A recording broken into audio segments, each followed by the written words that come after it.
Salut les gars, j'espère que vous allez bien. Bienvenue dans cette vidéo. Aujourd'hui, on va parler de Jujutsu Kaisen, épisode 222, chapitre 222 qui sort cette semaine et qui est la suite directe du chapitre de la semaine dernière. On a eu une semaine de pause, donc c'est un chapitre que j'attendais, surtout au niveau des informations qui nous étaient révélées dernièrement du rendez-vous qui était pris entre Gojo, Satoru et Ryoma, les deux les deux Deus Ex Machina les plus importants de l'œuvre, même si en relisant Jujutsu Kaisen, c'était pas forcément l'affrontement final que j'attendais, mais c'est celui qui nous est en tout cas présenté par l'auteur qui a également expliqué qu'en 2023 il souhaitait mettre fin à Jujutsu Kaisen. Je crois, j'ai vu une information qu'il a donnée comme date précise décembre 2023, ce qui fait qu'il nous reste un peu plus de 6-8 mois, il va nous rester donc juin, juillet, août, septembre, octobre, novembre, décembre, 7 mois,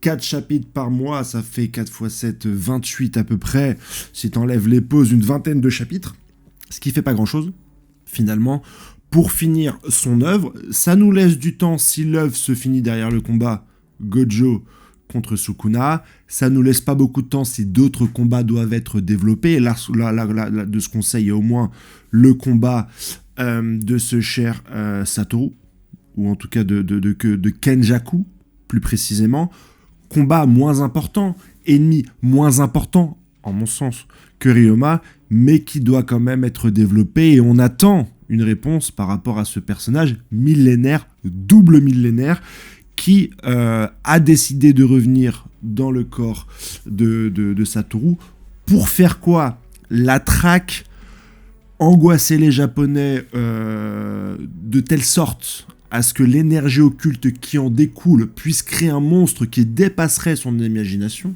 parce que c'est une personne qui veut se surprendre, aller au-delà de ce qu'elle peut imaginer en termes de cruauté, en termes de développement, en termes de création.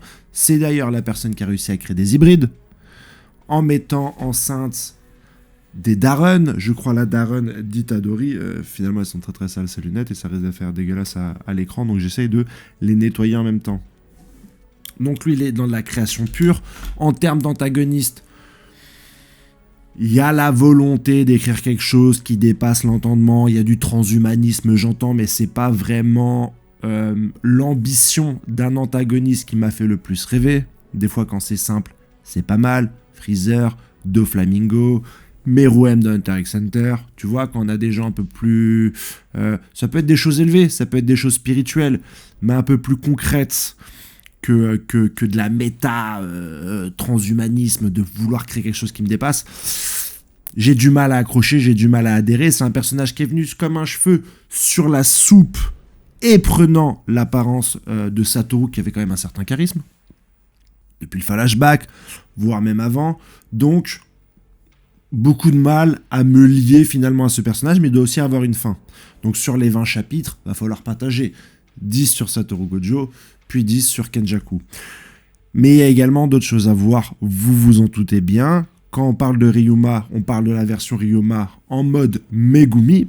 On apprend dans ce chapitre par exemple qu'il a mangé l'intégralité des doigts, 19 sauf un dernier. C'est très intelligent de dire que le dernier est potentiellement entre les mains de Satoru Gojo. J'aime bien ce genre de petits détails que peut glisser JJ Akutami. Ça me rappelle un certain réalisme qu'on peut retrouver dans Hunter x Hunter. Tu vois, des gens malins, précis, organisés, qui finalement sont prudents. Et pour le personnage Deus Ex Machina de Satoru Gojo, qui a une puissance qui dépasse l'entendement, c'est cool de voir également de la prudence. Et il semble être prudent dans ce chapitre-là, il le semble s'être préparé au point d'être avec certains ennemis. Rappelez-vous, le vieux en guitare électrique, c'est lui plus ou moins qui a tué le maître de Satoru Gojo. Alors les noms, tu me les mettras en commentaire, je ne me rappelle plus, mais t'as un vieux en guitare électrique chauve barbu qui a attaqué plus ou moins le maître des pandas, qui l'a tué. Le monde de l'exorcisme est tenu par des gens pas très courageux, qui, il me semble, ont condamné Satoru Gojo. J'aurais bien aimé avoir le déroulement, le dénouement, peut-être des accords entre Satoru Gojo et les dirigeants du monde de l'exorcisme. On voit une nana là qui est avec ce sacré trio. Je me rappelle même plus de qui c'est, pour être honnête, donc n'hésite pas également à me le dire en commentaire. un Satoru Gojo très concentré, à la Toji, prêt à se battre, prêt à en découdre, dans un uniforme qu'on lui connaissait pas. J'adorais sa tenue, moi. Très sobre, ses lunettes, etc. Là, on l'a pas. Il a une tenue qui me rappelle celle de Toji, un regard qui rappelle celui de Toji. On sent bien que l'auteur veut remettre sur le devant de la scène ce personnage à travers ce genre de clin d'œil, ce personnage qui a été rare et ouf à la fois.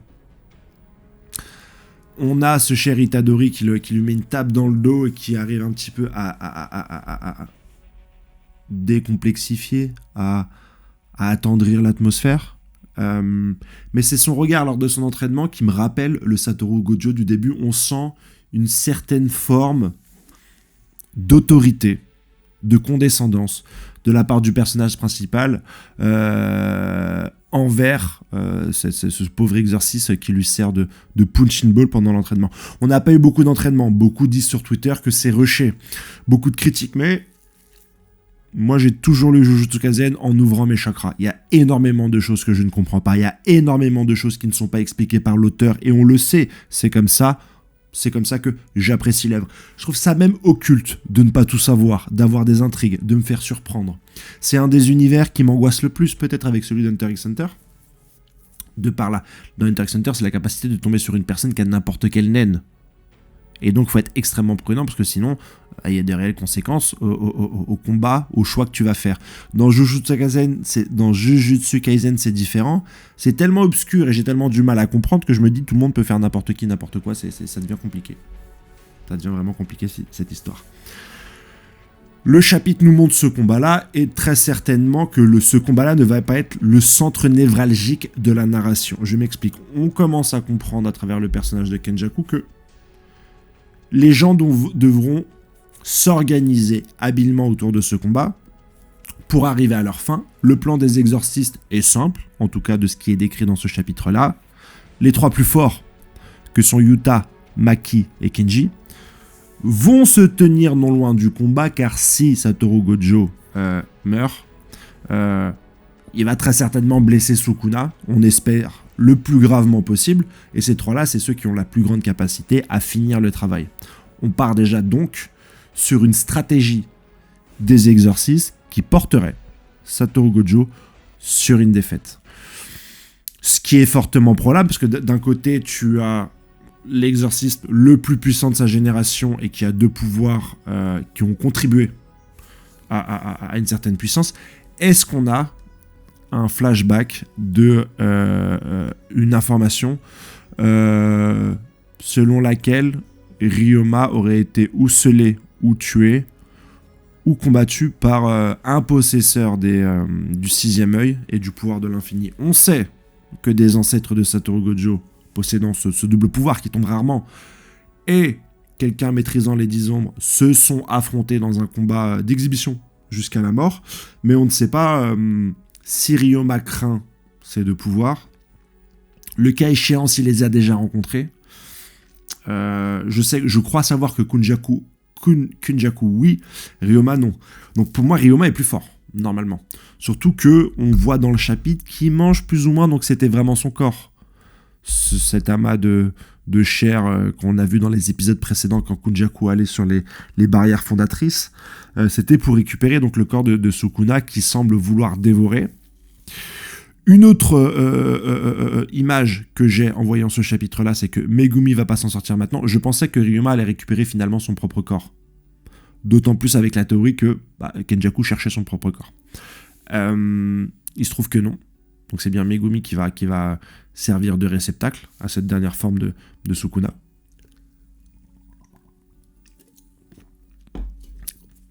Donc on va voir une défaite de Satoru Gojo.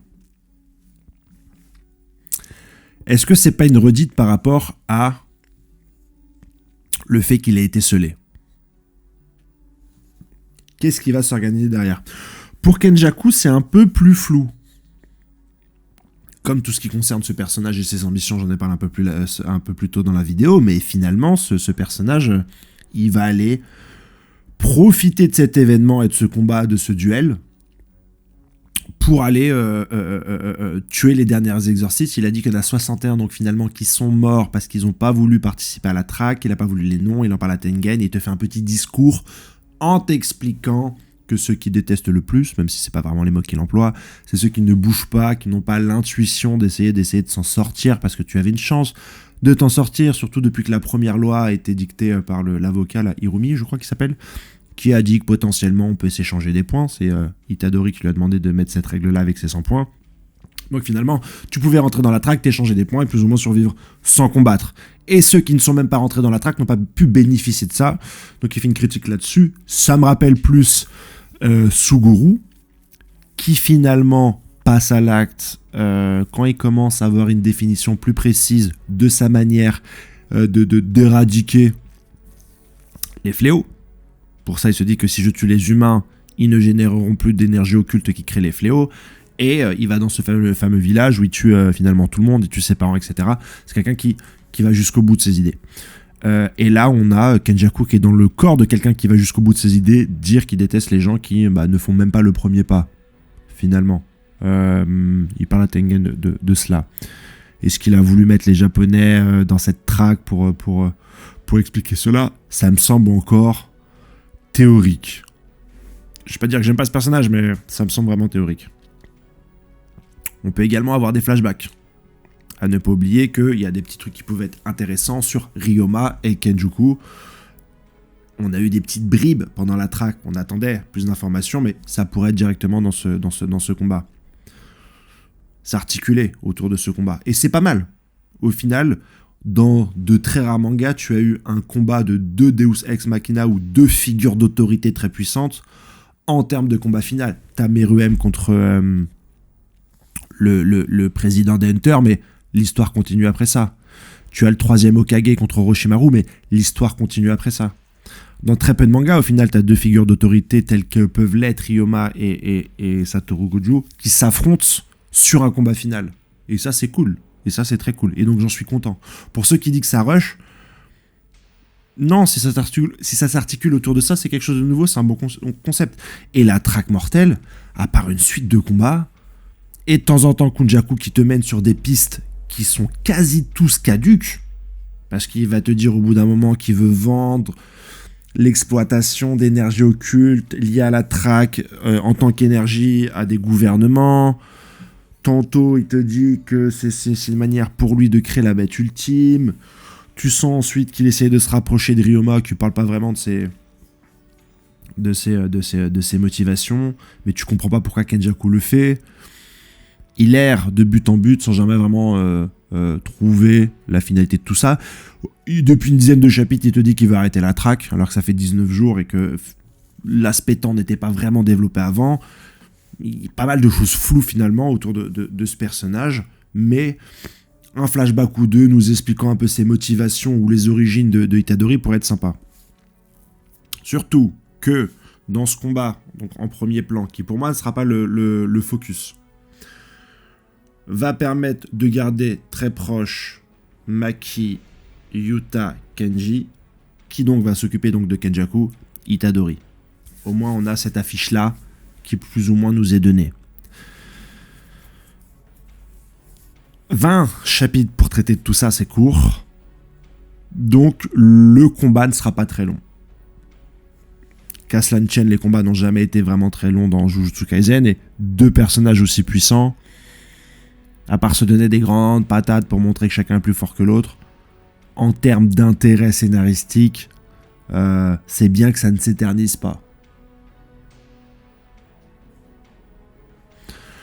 Quid des petites pistes parsemées ici et là qu'on n'oublie pas, mais qui seront très certainement pas développées par l'auteur. J'entends Sukuna qui sort de main, qui voit une petite éraflure sur la main du corps de Megumi, qui montre une certaine fragilité. J'entends Satoru Gojo qui dit que finalement Nanami est mort, mais que c'est ce cher Niji, celui qui a l'œil en moins là, qui devrait avoir un rôle, qui doit nous dire quelque chose à propos de Nanami. Il dit à l'autre garde du corps, tu vas avoir un rôle. Il y a pas mal de petits trucs comme ça qui sont lancés, auxquels on n'a pas de réponse, on n'en aura peut-être jamais, mais qui portent à croire qu'il y a de la stratégie. Ça me rappelle beaucoup la stratégie mise en place d'Hunter x Hunter avant d'attaquer le palais du Goroto de l'Est, là où se trouvent Meriem et sa garde royale, dans le sens où il y a des grosses préparations, le combat arrive, mais on sent que c'est à quelle équipe c'est mieux le préparer pour finir. Un peu comme le final de Death Note entre Kira et End, je crois, où chacun s'est préparé pour anticiper les mouvements de l'autre. Donc au final, qui va gagner entre Ryuma et Satoru Gojo? Les deux l'ont déjà anticipé. Qui va anticiper le mieux? Si c'est un final comme ça, c'est intéressant. Genre les exorcistes, ils vont anticiper jusqu'à où Satoru peut aller blesser Sukuna, en gardant assez de personnages autour pour pouvoir le finir, en demandant à certaines personnes, dont Itadori, d'aller contrer Kunjaku qui veut se taper les derniers exorcistes vivants. Il y a moyen de construire un ensemble en enchevêtrement, en 20 chapitres, pas trop mauvais, qui arriveront sur un final à la fin. On peut peut-être même arriver sur un premier manga où les méchants gagnent. Et Dieu sait que si un jour dans un manga je ne dois ne pas avoir les réponses, autant que ça soit dans une œuvre où les méchants gagnent. Sans crier gare, sans prendre les formes, très rapidement. Très très rapidement, ça serait intéressant. Que Satoru Gojo perde et que Ryuma gagne ferait que je me souviendrai toute ma vie de Jujutsu Kaisen, et au final, est-ce que c'est pas ça une bonne œuvre, une œuvre qui te marque? Parce que même dans Shingeki no Kyoji, finalement, c'est quand même les gentils qui gagnent. Pourtant, c'est peut-être le manga où on a espéré le plus avoir une bad end, à l'inverse d'une happy end. Donc ça serait méga intéressant. Et ça irait sur cette dépression chronique et permanente du manga, de cet auteur qui prend ses coups jusqu'à tuer une infinité de personnages principaux, chose qu'on n'a pas vue depuis très longtemps, et qui finirait sur un massacre final. Ça serait fou. C'est tout ce que je souhaite à Jujutsu Kaisen. Voilà, n'hésite pas à me dire tes impressions au niveau de ce chapitre-là. On se voit la semaine prochaine pour le 223. Et je vous souhaite une bonne journée. On a assez parlé aujourd'hui de tout ça. Allez, bye. Ciao.